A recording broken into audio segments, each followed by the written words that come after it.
Hey, you're watching The Take with me, Tammy the health coach at Sambiance BTG. So, it's Groundhog Day 2025. Well, that's something.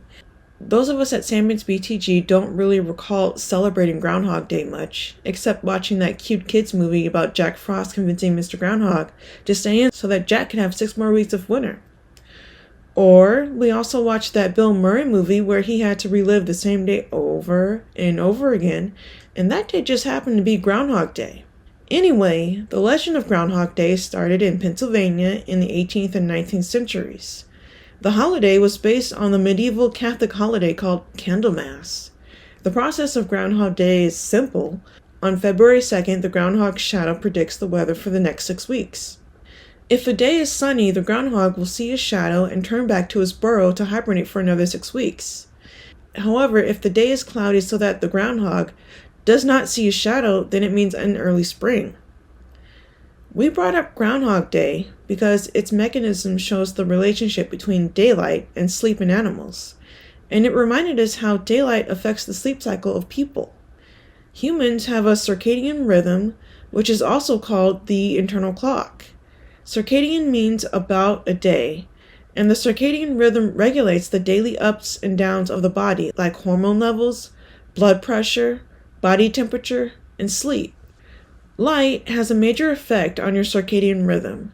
Usually, your circadian rhythm makes you want to sleep the most between midnight and sunrise, and this is cued by the absence of daylight.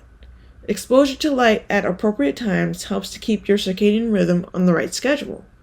So basically, natural light or sunlight helps your brain to differentiate between nighttime and daytime and helps to keep your sleep cycle on track. What can interfere with your circadian rhythm and your ability to differentiate between nighttime and daytime is blue light. Blue light is light emitted from electronics like smartphones, tablets, laptops, and computers. And lights from other less obvious sources can also be problematic, such as light emitted from lamps, street lights, traffic lights, and city lights. This is because blue light suppresses the hormone melatonin, which regulates sleep. Increased levels of melatonin in the body causes drowsiness, and the release of melatonin by the pineal gland is mostly triggered by darkness.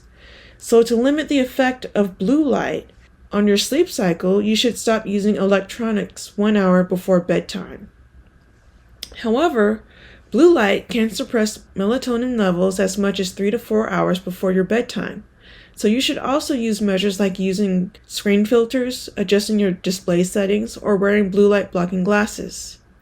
You should also try to create a darker environment in your bedroom by using dark light blocking curtains and dim amber colored light bulbs to reduce your exposure to blue light. These measures or habits that improve your sleep cycle are called sleep hygiene, and there is more to sleep hygiene than managing blue light exposure. Other sleep hygiene habits include keeping your sleep environment cool, clean, and supplied with fresh air. The sound in your sleep environment should be quiet or be a steady white noise, and you should have a comfortable surface to sleep on. A good mattress and pillow can help with this. And be sure to make adjustments to properly support your body. Keeping your bedroom a sleep-only zone is another way to promote sleep.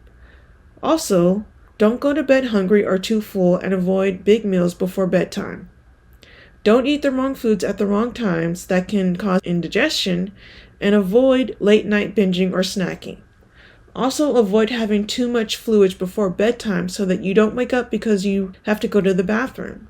Another good habit is keeping a consistent bedtime routine that relaxes you and helps to prepare you for sleep.